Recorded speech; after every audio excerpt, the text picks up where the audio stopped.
क़ाला रसूलुल्लाह सल्लल्लाहु अलैहि वसल्लम इन्नमल अअमालु बिन्निय्यात व इन्नमा लिकुल्लि इम्रिइन मा नवा।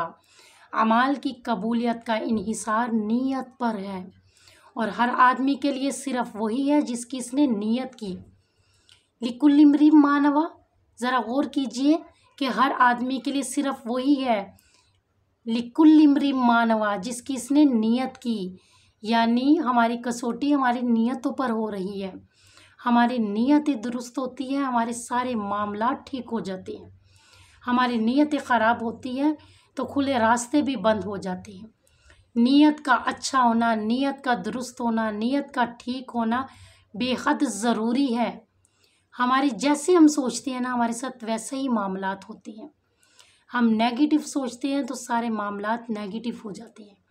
हम पॉजिटिव सोचते हैं तो हमारे साथ पॉजिटिव होता है। तो नीयत का अच्छा होना, नीयत का दुरुस्त होना, ये हमारी ज़िंदगी में बहुत ज़्यादा इसका असर होता है। अगर हम कामयाबी चाहते हैं, आखिरत की भी और दुनिया की भी, तो हमारी नीयतें मुखलिस हो जाए, खालिस हो जाए, अच्छी हो जाए, तो हमें खुद ब खुद कामयाबी मिल जाएगी। वमा अलैना इल्लल बलागुल मुबीन।